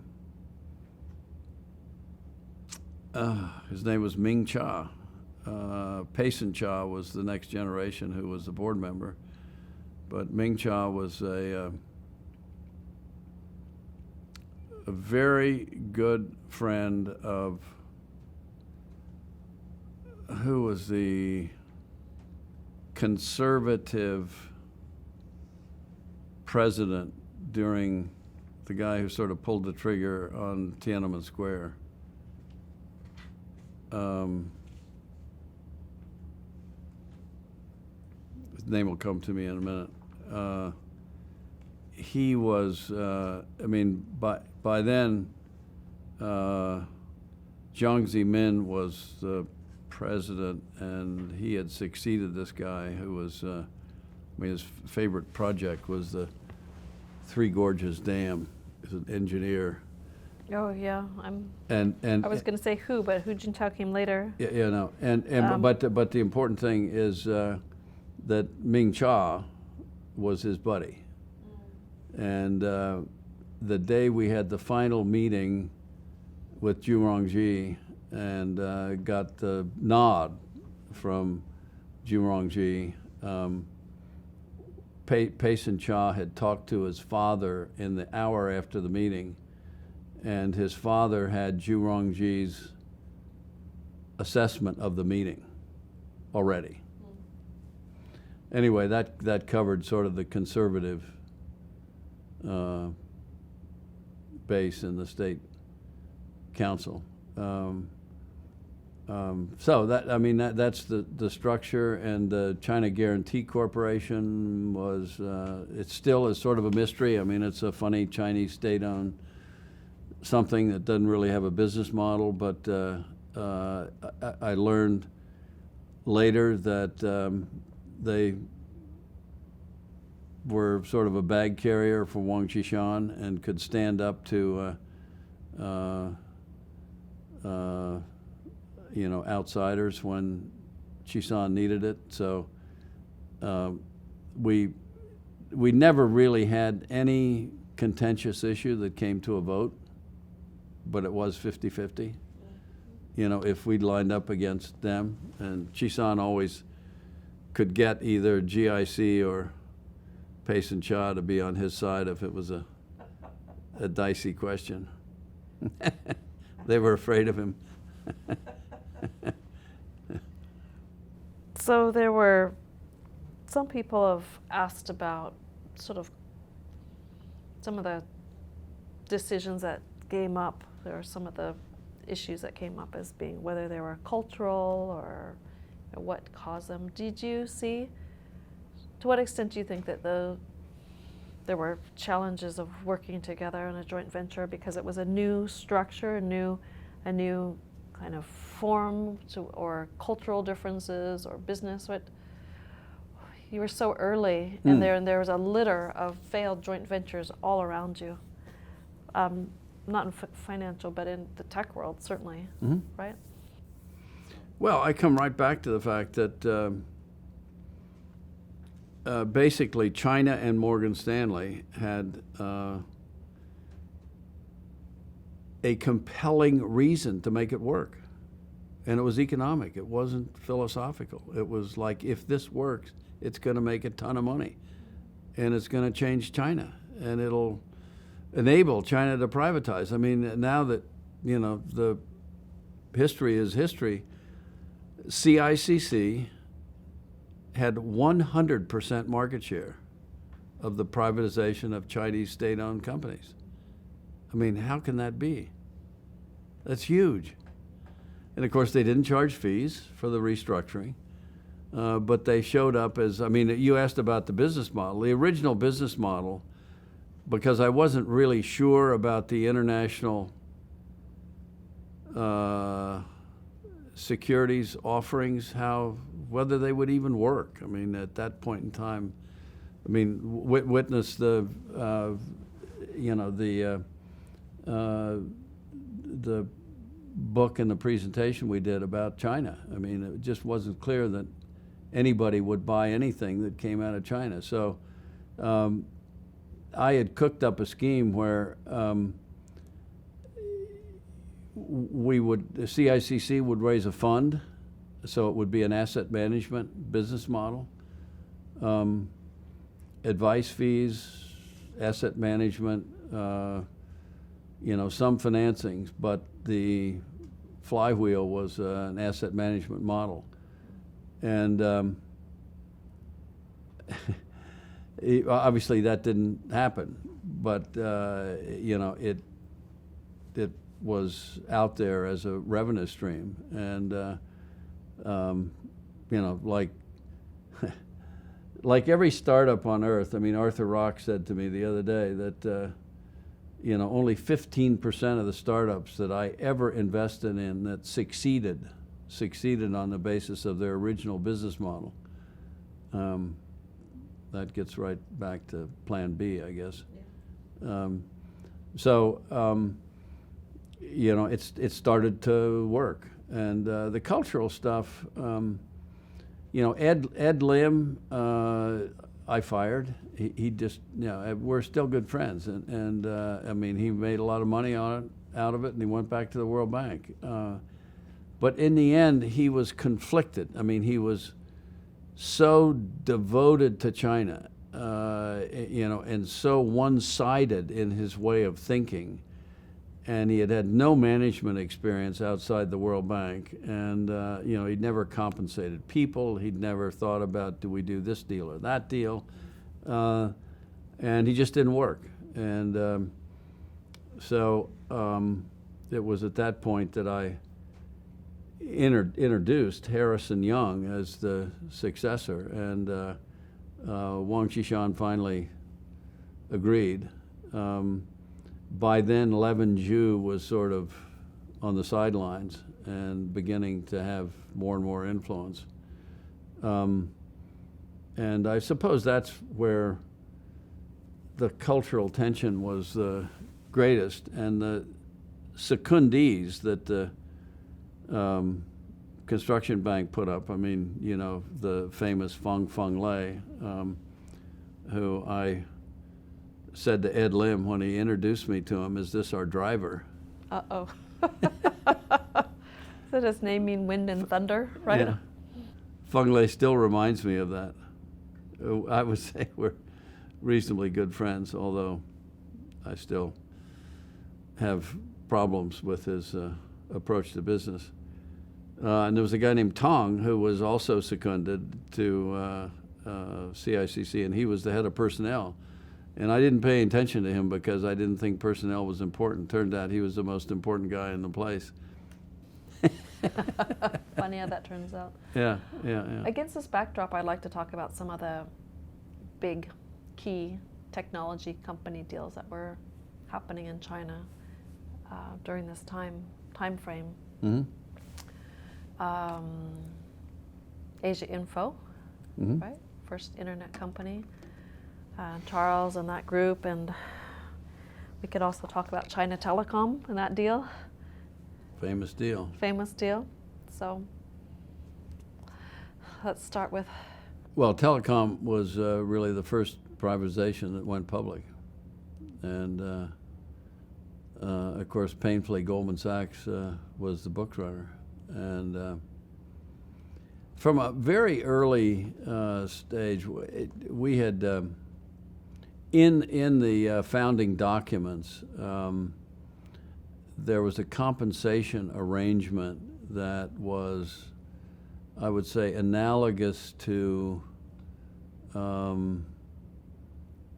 a split of the underwriting spread in any hypothetical deal. And the way I made the numbers work for purposes of the Morgan Stanley Management Committee was to give Morgan Stanley 10% of every underwriting fee as kind of a override. And Qishan never liked that. And since he'd signed the agreement, it was hard for him to negotiate unless he had another investment bank who would agree to a different compensation arrangement. I'm convinced to this day that that was one of the overriding considerations for his entertaining Goldman Sachs. The second issue, which actually was Morgan Stanley shooting itself in the foot, there was a period of time where China Mobile was going to buy a big chunk of Hong Kong Telecom. And we got hired as the advisor to China Mobile.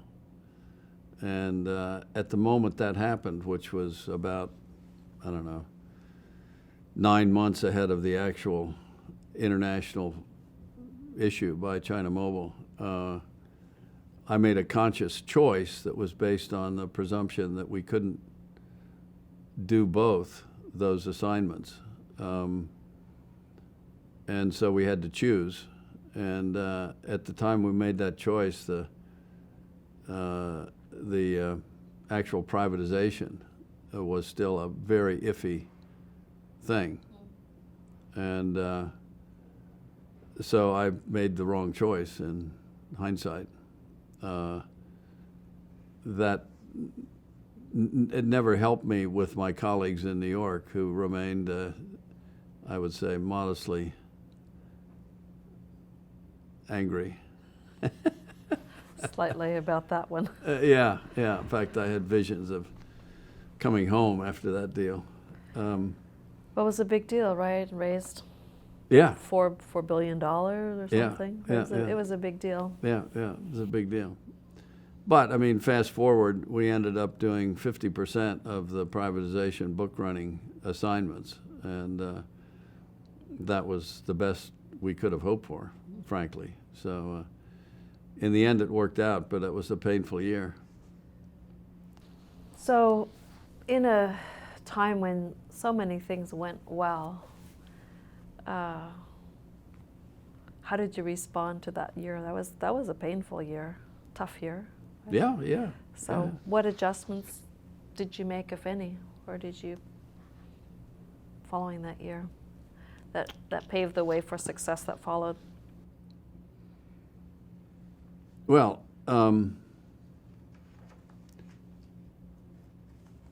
I suppose first survival for Jack was a key thing. So I went back to New York and explained to my colleagues what happened.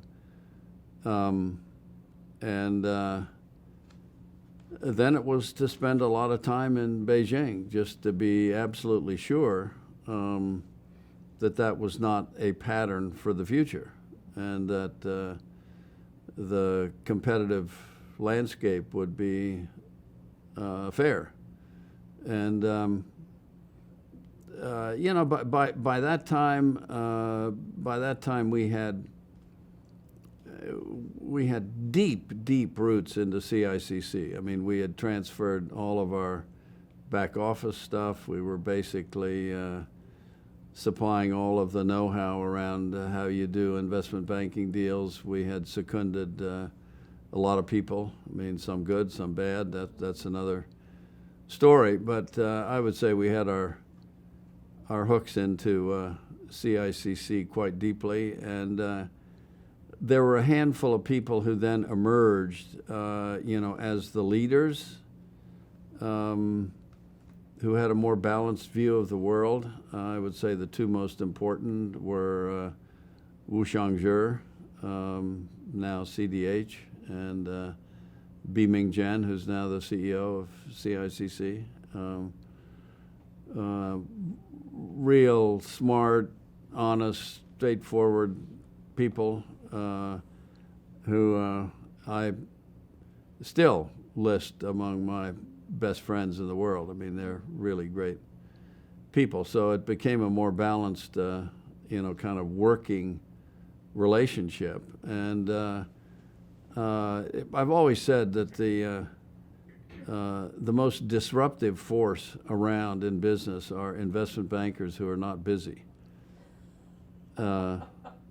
Once they get busy, the world changes, and they get happy, and things start going well. And so I would do my monthly trip up to Beijing, and I had a talk that I would give about teamwork and trust, and how great investment banking firms, have a collaborative, collegial environment, and people don't squirrel away important information in their drawer for their own benefit. And Feng Feng Lei was that kind of person. I mean, and the rest of the culture of the place finally even overwhelmed him, and he started to toe the line until, I mean, obviously he at some point had different designs on his own career and ended up leaving. But I would say that was, what eventually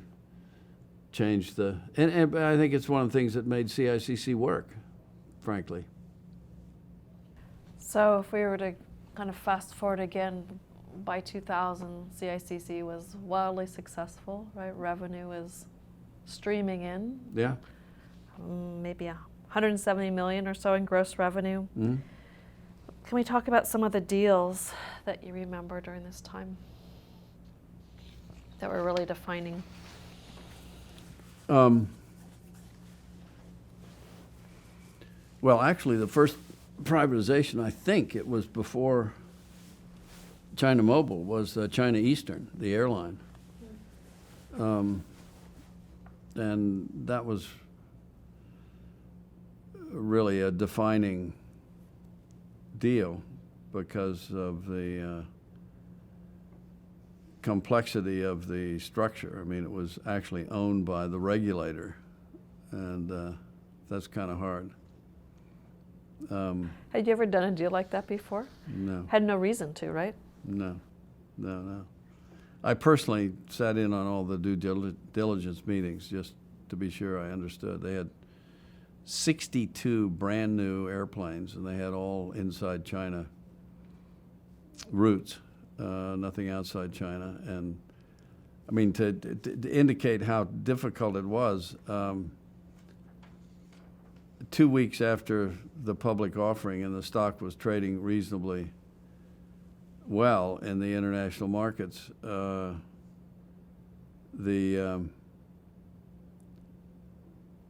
regulator announced that they have been paying subsidies for international travelers using China Eastern. They announced that they were going to eliminate the subsidy, and they didn't tell anybody, including the management, and the stock went down big time, 10%.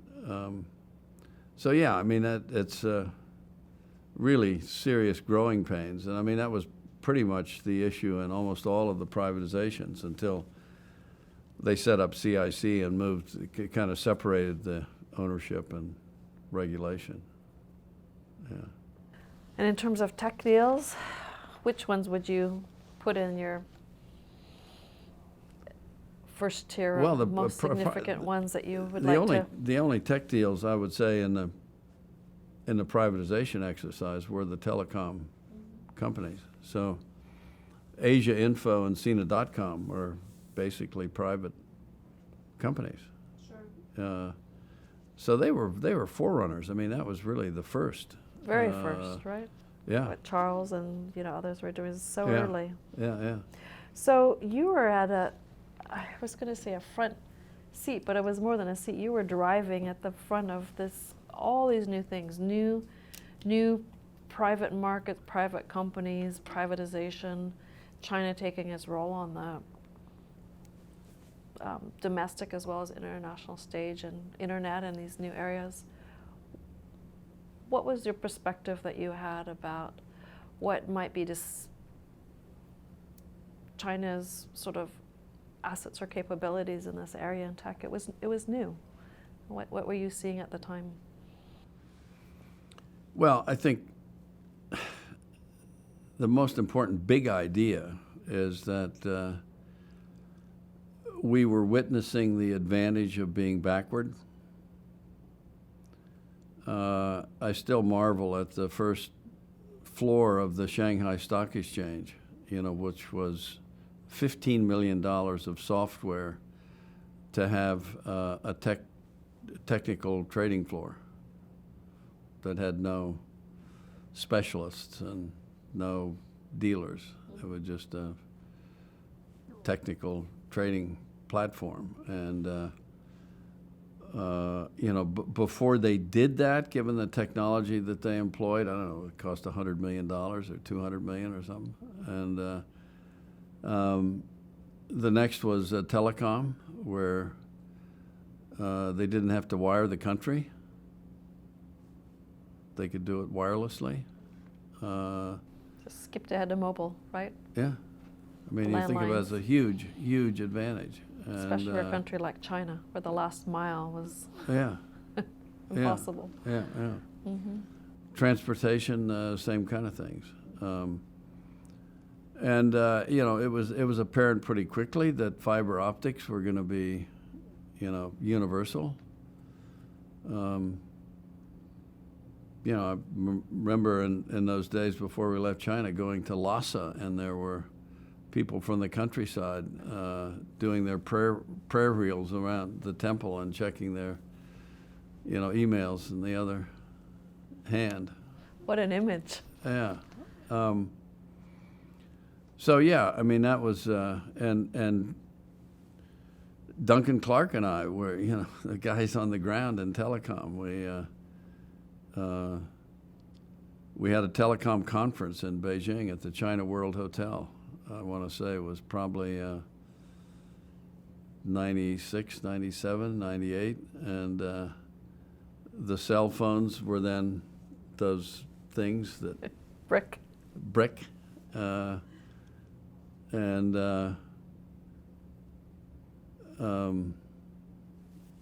It was the Minister of Telecommunications. Here we are on, I don't know, CCTV or something with this little press conference. And he said, "So, Mr. Wadsworth, what do you think?" And I said, "Well, I think from my perspective, every investment banker is born with one of these things in his hand." Went out to the world.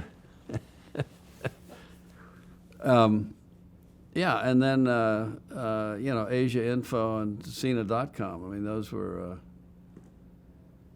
really the first two internet sort of deals. And I liked it, Mary Meeker, our internet team, Netscape, Cisco Systems, Google. I mean, Morgan Stanley has kind of always owned that space.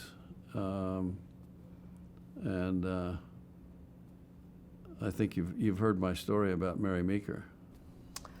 Let's see, did we get that full story on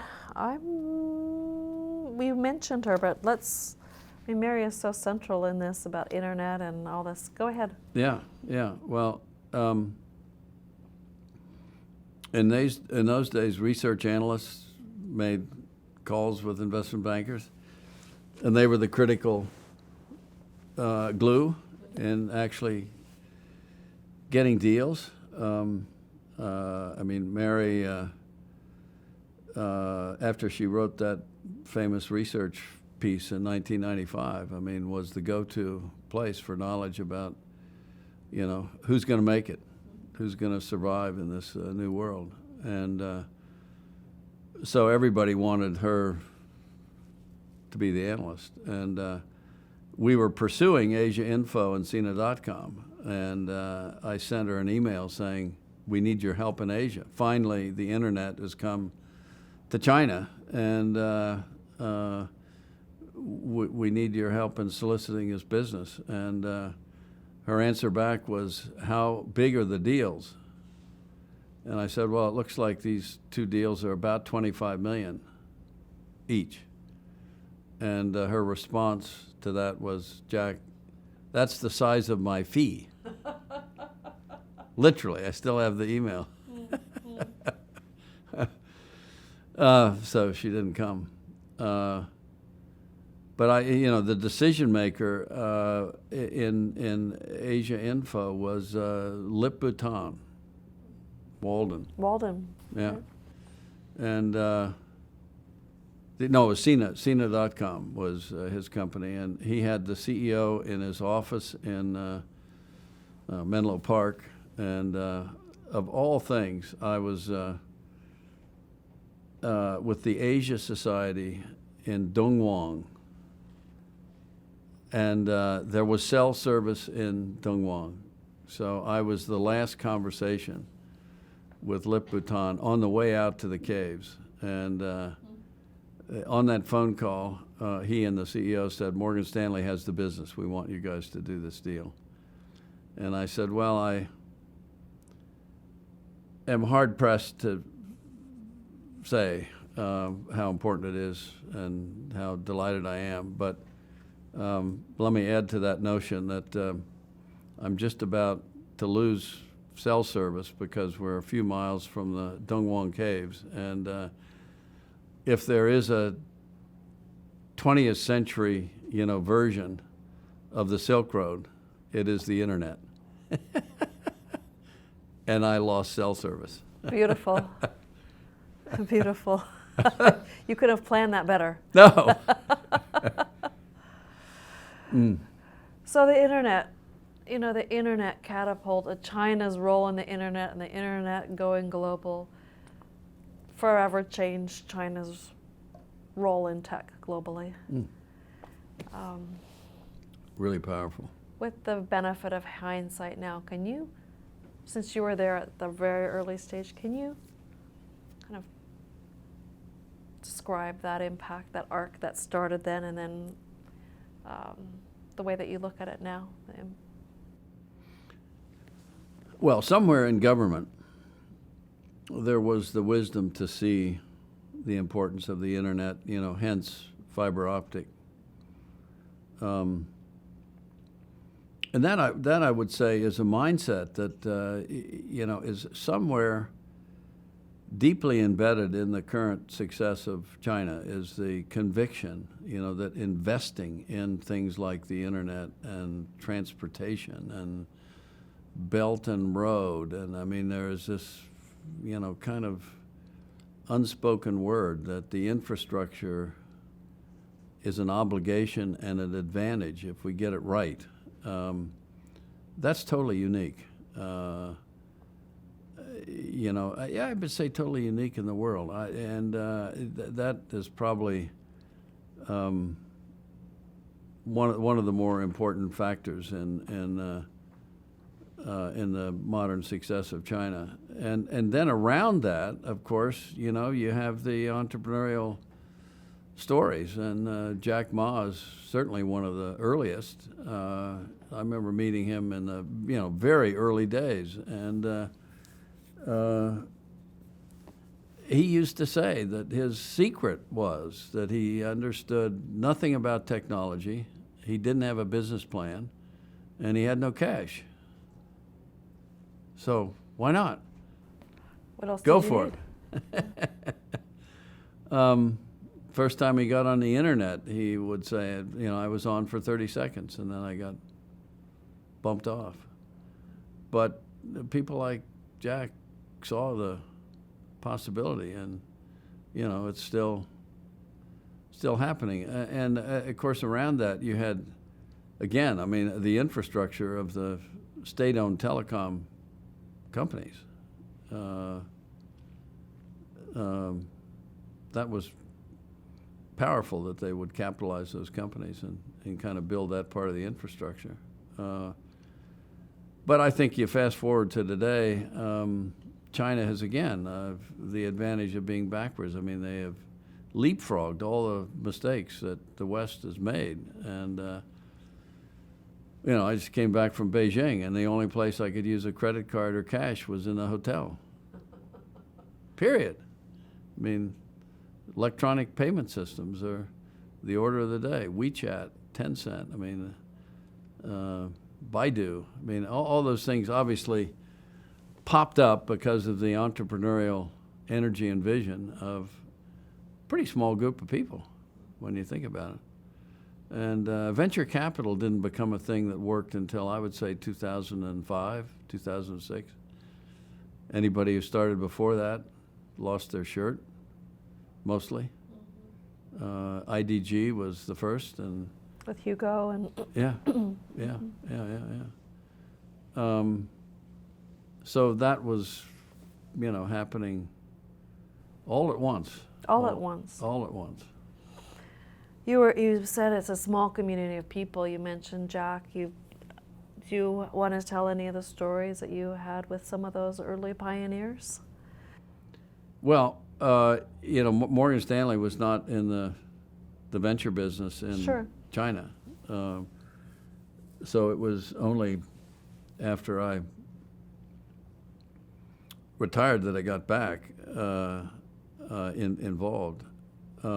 So, I mean, aside from personal relationships, I mean, and there was no investment banking business to be done, really. I mean, it was all the big state-owned companies that were being privatized. So those financings came after I retired.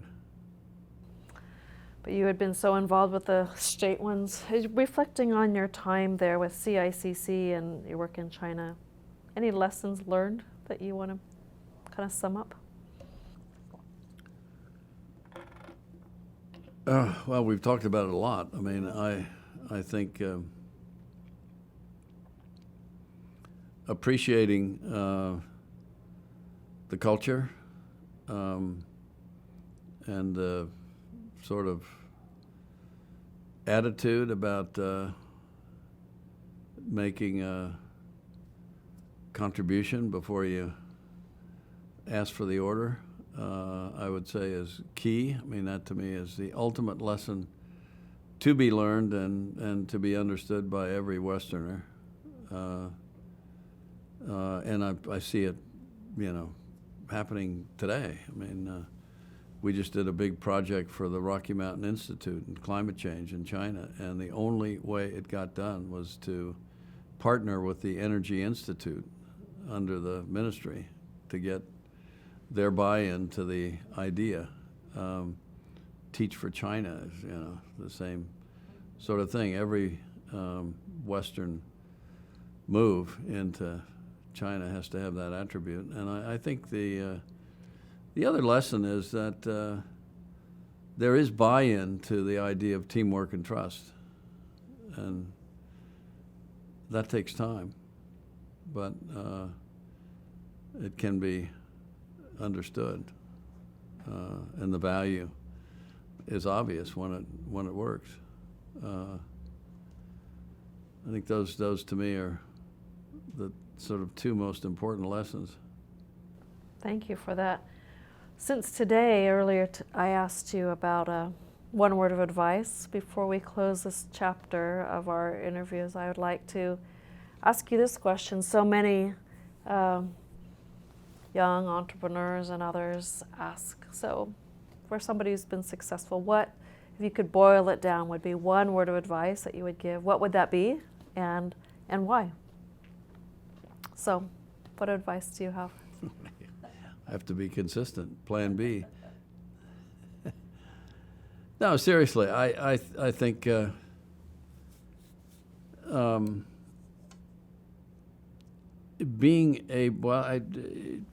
it's about intellectual honesty. I mean, that's Art Brock's way of describing recognizing when you have to change course, not being bullheaded or belligerent or determined to stay the course. Intellectual honesty, and that's really about Plan B.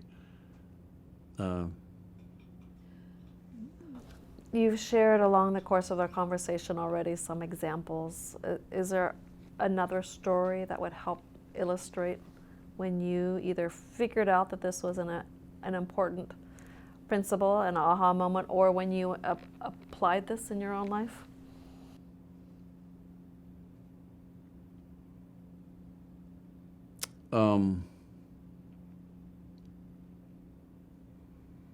There are lots. I think probably the course of the journey of CICC is, full of examples.